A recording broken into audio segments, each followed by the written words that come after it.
We have all had painful events in our lives that can lead to depression, anxiety, addiction, or broken relationships. But here's a secret. It is not about what happened to us that causes suffering. It's the stories we believe about ourselves. Join us as we shine light on how to rewrite our stories, avoid the shadows of shame, and travel along the pathway to joy, love, and connection. It's the Finding Peace podcast with your host, Amazon best-selling author, Troy L. Love. Hello, and welcome to the Finding Peace podcast.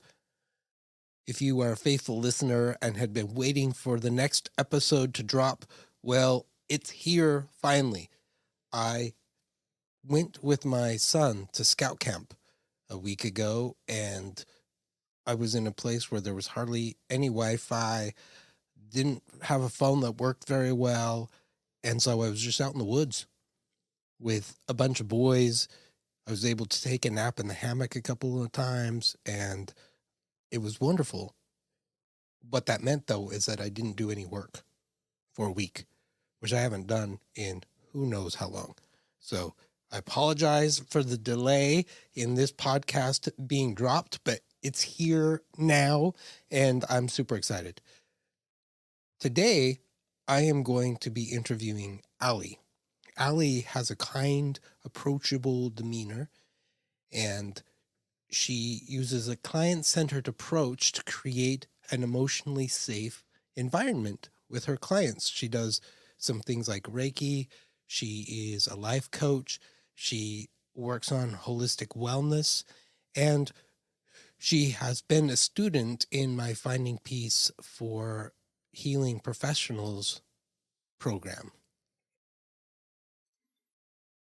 And so she graciously was willing to be a guest on the Finding Peace podcast to use one of her experiences to walk through the Finding Peace worksheet. So without further ado, here is Allie. How are you doing? Better. So much better. Yeah. Oh, yeah, so much better. The last few weeks, I've had some really positive experiences and started kind of going back into that vibration of, and the frequency of feeling like I'm worthy of love and belonging. And it's really, really nice to kind of get back into that spot a little bit the last few weeks. And I'm hoping to stay there for a little bit. And next time I come out of it, get back there faster. Hey, that sounds beautiful. Yeah. That's wonderful. Well, Allie, I'm really excited that you're with me today. This is season 5 of the Finding Peace podcast. I never thought in a million years I'd actually be doing a podcast, let alone a season 5.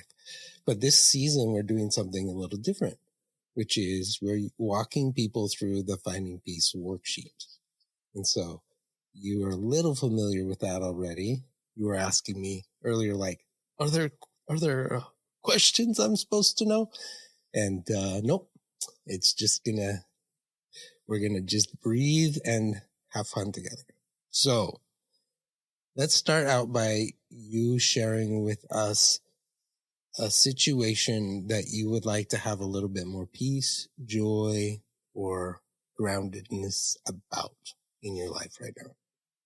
Yeah, I've been, kind of pondering what I would like to process today. And I would like to find a little bit more peace with some decisions that I made in the past and the ways that I feel about myself because of those decisions. Kind of more of an acceptance, if that makes sense. All right. So some decisions that you've made in the past that you want to find more peace about now. Yeah, exactly. Good. All right. So as we always do with the Finding Peace worksheet, we always start out with the facts. The facts are something that if I were watching your life, I could see what you're talking about on a camera. And this section usually is only 1 to 2 sentences long, which helps us stay away from storytelling. It's just the facts. So as you think about some of those decisions that you've made in your life that you want more peace and joy about, and you were going to describe that in as if I were watching you make that decision on a camera, what would I see you have done? Well, in February of 2013, I made the decision to have my total thyroid removed. All right. So the facts are your thyroid is no longer there. Yes. Okay, good. Right. So as you think about that fact, what attachment wounds does that bring up for you? Oh, well, it really brings up a strong sense of loss. Yeah. What do you feel like you've lost? Um, Vitality. Vitality is a huge part. And then just the ability to have a whole healthy body. Mm. So with the thyroid being a pretty important organ in our body that helps modulate all kinds of hormones and all those kind of things, and that being gone, that really has created some difficulties in your health. It really has, yeah. Awesome. I mean, not awesome. I mean, that totally sucks, but you're doing a good job. I feel you. And when you think about that loss, what do you end up then believing about yourself as a result? And there's 3 genres to pick from. The I am genre has something to do with me. I'm not enough. I'm flawed. I'm defective. I'm bad. I'm useless, whatever. Trust or safety. I can't trust other people. The world doesn't feel safe. Or powerlessness. There's nothing I can do. So as you think about those 3 genres, is there one belief that tends to be a little louder than the other 2? Yeah. It kind of falls into the I am genre. And the belief underneath it is, wow, this is all my fault. This is all my fault. Mm-hmm. All right. So just kind of sit with that for a second. How long have you had a loss wound? A long time. Are we talking about the thyroid or in general? Any losses? How long Any have you? losses? Yeah. I would say I'm 35, so I would say about 30 years. Yeah. So about 30 years of your life, you've had a loss wound. Yeah. Okay. And how much of that loss wound carries with it that core belief that this is all my fault? All of it. Well, maybe not all of it, but the vast majority of it is the more correct thing to say. The vast majority of it. Yeah. It's all my fault. Mm-hmm. On a scale of 1 to 7, 7 being absolutely true, how true do you believe that to be the case right today, right now, that this is all your fault? Today, in this moment, on a scale of 1 to 7, I would say it hits right about the 4 in today. All right. So somewhere in the middle. Yeah. When that lost wound really gets hit, when things happen that bump up against that, or, you're seeing things that trigger it, does the belief feel more real or less real? More true or less true? So much more true. Yeah. And then when that happens, how do you feel that in your body? We'll go there first. What happens in your body? A significant amount of the time, when the loss wound is really stirred up, it will manifest as a panic attack in my body. And I mean full blown panic attack. And that can be really scary and painful. If I were watching you have a panic attack, what would I see your body doing? You would see my body probably crying. You'd probably notice hyperventilation. You would probably see that it was more difficult for me to breathe. My body would likely be shaking. Yeah. And you may notice some other symptoms, but those are going to be kind of some of the more typical ones. Beautiful. That sounds really overwhelming and scary. Yeah, it is. So what tends to happen, all of these, like when the wound is hit and the core belief gets activated, all that all happens within a nanosecond, really.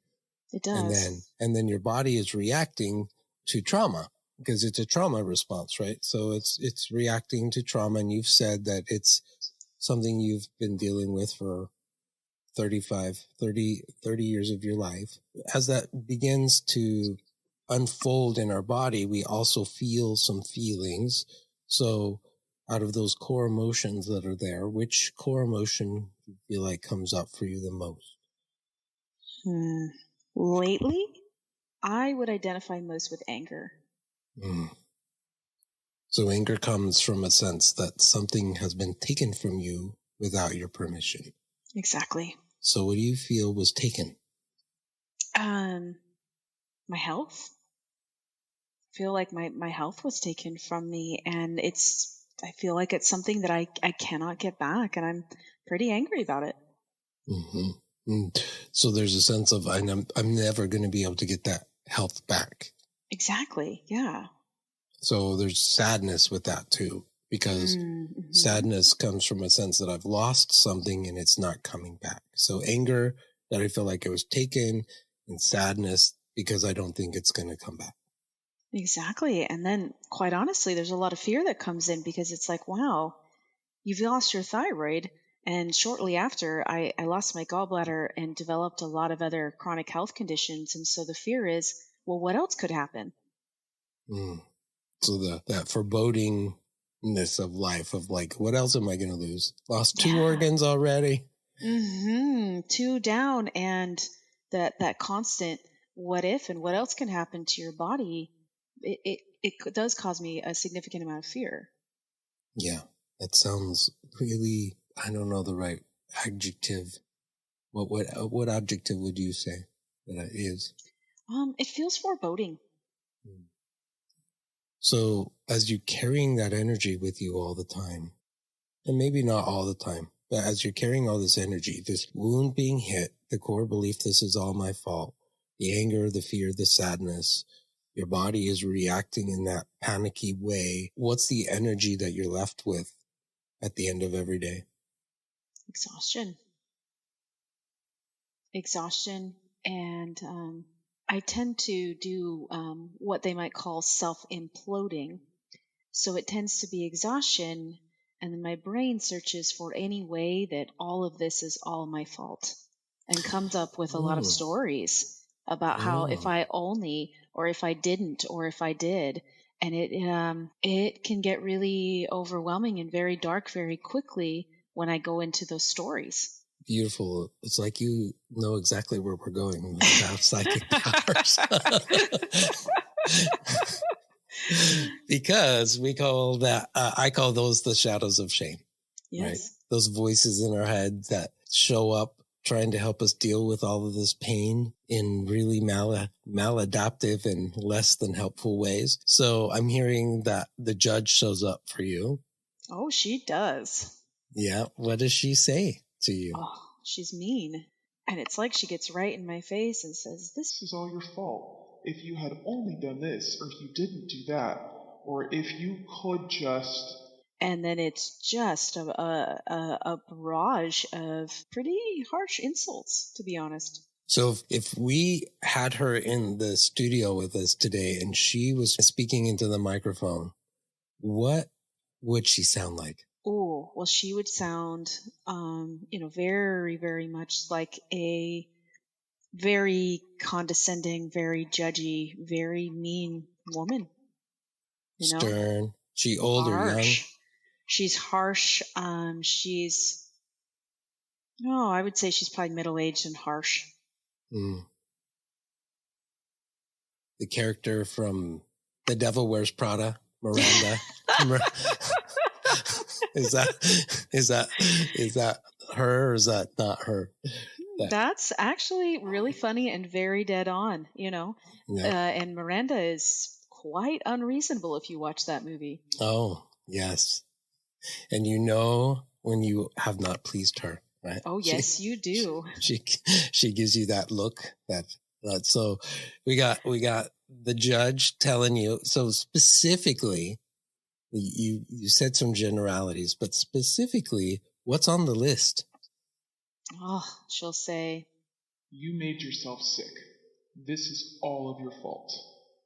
if you had made different life decisions, if you had asked for help earlier, if you had changed your diet, if you had lived authentically rather than hiding behind cultural conditioning and becoming a people pleaser, you wouldn't have gotten sick. So all of this illness is your fault. Mm. What does she think you should have done differently? Well, she thinks that I should have let go of my tendency toward codependency, which is kind of hypervigilant people pleasing, for anyone unfamiliar. She thinks that I should have changed my diet sooner, because maybe if I did, I wouldn't have developed all the tumors in my body. She thinks that I should have consulted with holistic doctors versus Western medicine to find ways to heal all the tumors in my body rather than believing the things that I heard from my Western medicine doctors at the time. Mm. So she has a lot of opinions about what you should have done. Oh, she does. All right. Who else is there besides her? Beyond her, the martyr is very present. Yep. Tell me about your martyr. Oh. Somehow, some way in my life, who knows what source it was, there's a lot of different possibilities it could have been, I developed the idea that to suffer was honorable. And somehow it seems that the martyr will come in and have some feelings about that belief that I held, that it was honorable to suffer. Does that make sense? Yeah. For what does the martyr think you should be suffering? The martyr thinks that I ought to be exhausted and ought to be suffering from taking care of everyone around me, making sure that their needs are met, putting them first, making sure that I'm tired all the time from being so good to all the people around me, and making sure that I'm essentially all things to all people. So that what? Truthfully, it's to keep me safe, because the belief is that if all people around me at all times are happy with me, then I'm going to be safe. Mm. And if all people around me are happy with me all the time, then I'm going to be wanted and loved and seen and accepted. So if we had your martyr on the show, what would your martyr sound like? Oh, man. The first image that came to my mind is actually a personal hero of mine who has passed away and I never got to meet, of course. But the first thing that comes to my mind is kind of a very soft-spoken Mother Teresa. Mm. Very good. So she would say to you, She would say to me that it's going to be best for your life if you are all things for all people. And if you make sure to put them first. Remember everything that they ever tell you. You must have a perfect memory.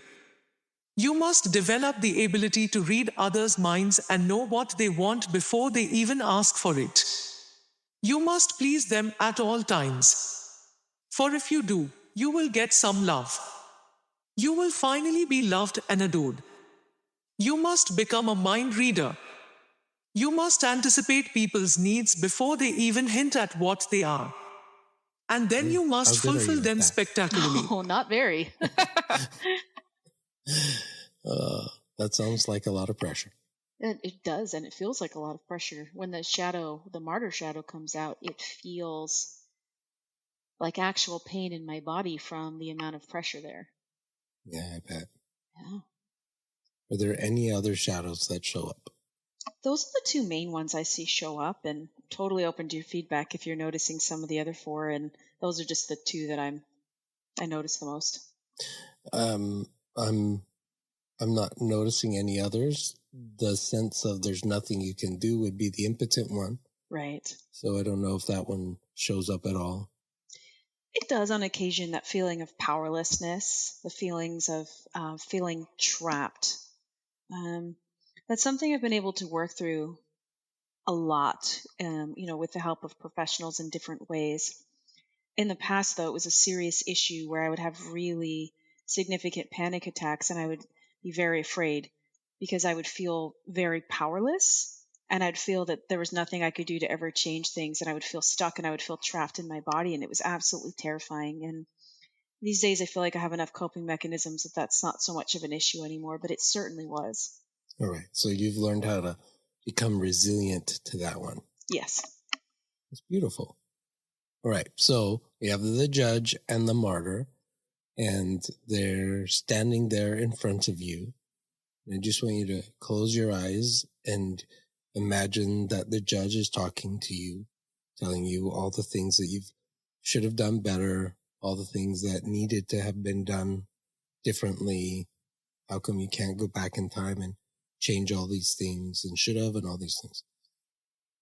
I want you to just imagine that you say to the judge, I see you standing there. I notice that you're talking to me. Mm-hmm. What wound or pain are you trying to prevent me from feeling by judging me so harshly? Just hear what it says. There are several, and the very first one that comes up is abandonment. So have it explain what it means.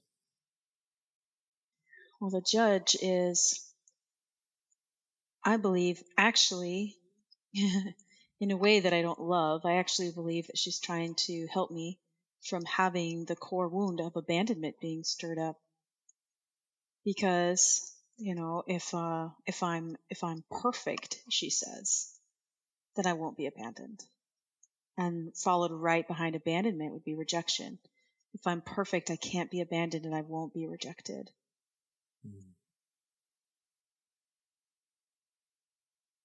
So if you had the perfect body that worked completely well and there were no health problems, then nobody would walk away from you and nobody would reject you. Yeah. Yeah, I have a few wounds, primarily that have shown up in my dating life, my dating experience, where I've had the experience of feeling abandoned or rejected because of my health needs, and it's pretty painful.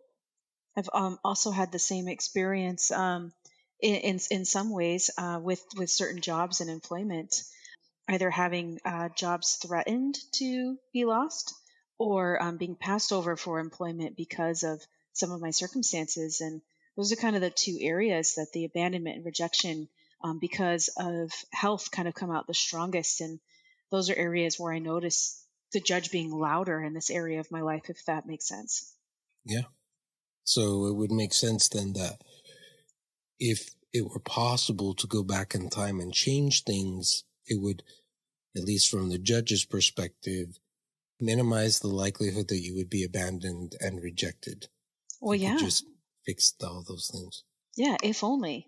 If I only had a perfectly healthy body, then maybe this relationship would have worked out. If I, only had a perfectly healthy body, maybe I would have gotten chosen for this job opportunity. And then, so it's kind of that if only story from the judge, if that makes sense.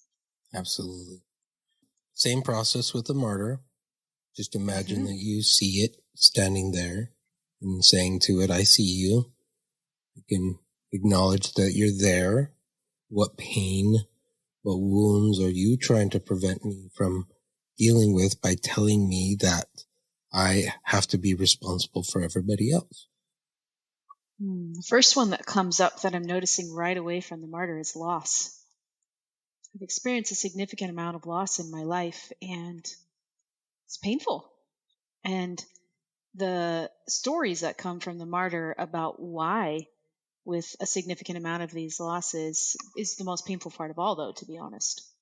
Can you say more about that? Yeah, absolutely. Well, I've noticed with certain losses that feel completely out of my control, out of my wheelhouse, ones that I don't blame myself for, the loss in and of itself is painful, and yet I can grieve and I can move forward with my life. For instance, I lost my grandmother 3 years ago, and we were very, very, very close, and it was very painful. However, I was able to move through that loss and come to a place of acceptance because there weren't any stories in there about from the martyr about her loss, if that makes sense. Whereas I think about some other losses in my life, and there's a lot of stories from the martyr about how, the losses are my fault, or I contributed to them, or it's because I'm inadequate. And that can be really devastating. It can feel really devastating.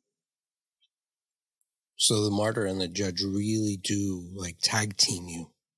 They do. It's like they're besties. And typically when one shows up, the other is there, whether I'm aware of it or not. I usually come into that awareness at some point. You've been doing a beautiful job, and you've been able to identify that they're there trying to help you. Absolutely. So as you imagine that they're standing in front of you, can you tell them thank you, or trying to care for you in the way that they think is best, and to offer gratitude for the reminder that you're hurting and that you need some compassion? I absolutely can. Okay, so judge, martyr, I see you. And I need you to know that you're welcome here. So come on in. Take a seat. Stay a while.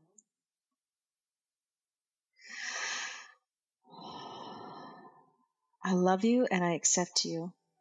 And thank you for showing up today to show me where I have some healing that can take place.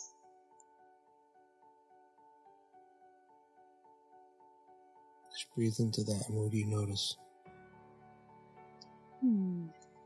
I notice as I do this that there's less resistance in my body and my spirit. And so that kind of, the lack of resistance seems to be mitigating some of the stress of the presence, if that makes sense. Absolutely. And how are the martyr and the judge responding?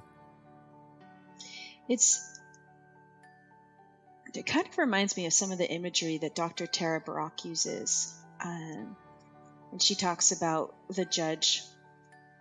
She kind of invites the judge in for tea and to put the feet up on the table. And I kind of feel like judge and martyr have come on in, and they're sitting down, they're putting their feet up on the table and kind of slouching, like, okay, here we are, and they're kind of settling in. And as they settle in, what does your body do? I'm noticing that the muscles, especially in my chest and my stomach, are starting to loosen up a little bit. Where do you feel the most relaxed? That's a great question. Let me feel into my body for a minute. I'm actually noticing the deepest sense of relaxation in both of my hands.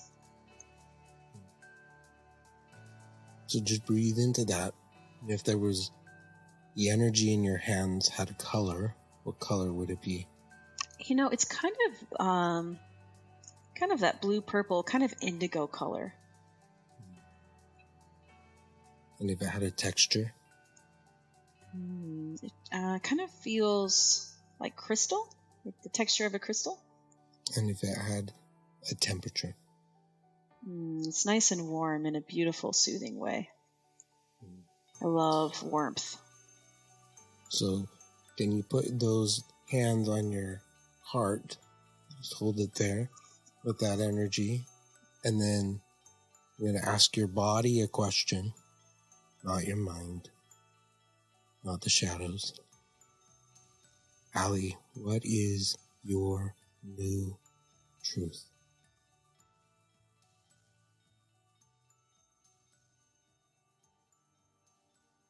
My new truth here, in my heart, in my body,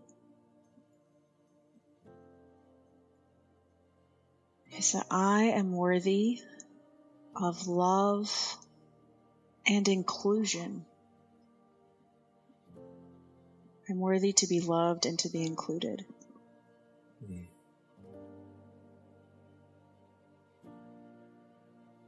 Breathe into that.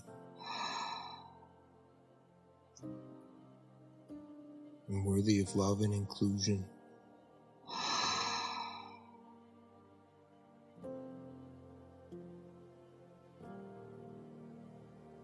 Even without a thyroid? Even without a thyroid. Especially because I don't have a thyroid. Don't push it. I don't know. Well, just kind of sit with that for a second. Okay. I don't have a thyroid. That's a fact, right? Yes. I don't have a thyroid, and I don't I'm have worthy. a thyroid, and I'm worthy of love and inclusion. I am worthy of love and inclusion.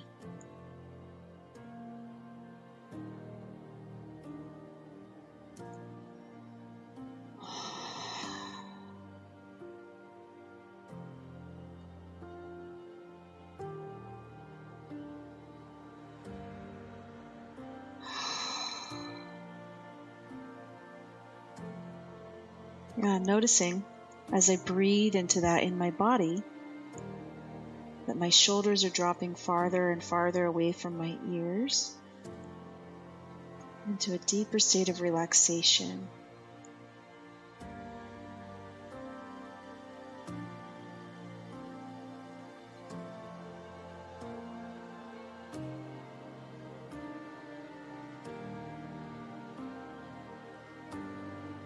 And it feels really nice. Beautiful. So say your truth one more time. I am worthy of belonging, and inclusion.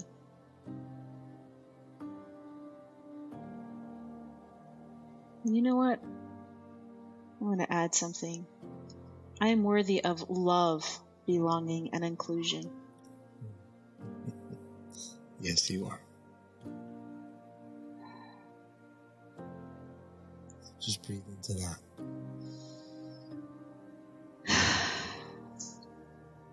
And I'm noticing as I breathe into that,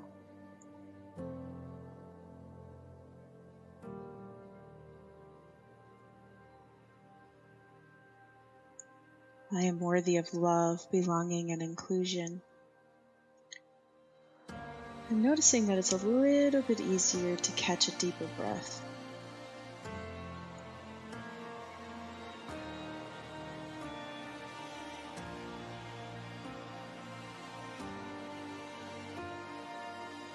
So from this place of truth, there's a list of needs that are on the screen.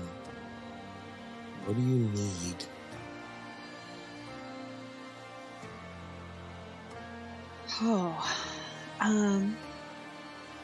Those are some really beautiful needs. And I guess at the moment, it kind of feels like I need safety, security,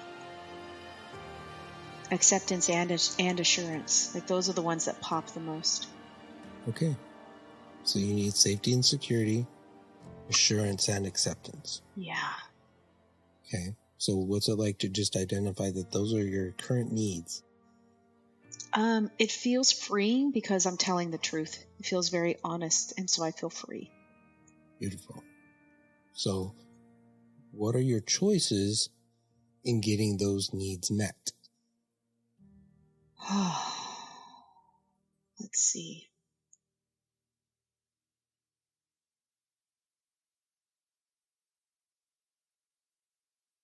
I guess the first three things that come to mind are seeking the frequency and vibration of those things that I said I needed from my higher power. Also from getting some like hugs and snuggles from my dogs. So dogs and higher power, and then reaching out to, I don't know, maybe one or two friends that I can just ask for like a really good, solid bear hug, you know?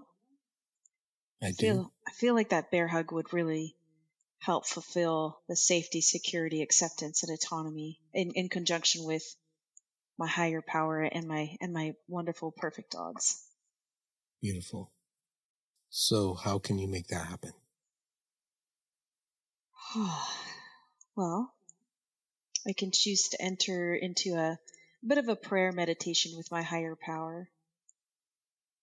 And then I can choose to make time to snuggle with my dogs. They're the best at giving unconditional love.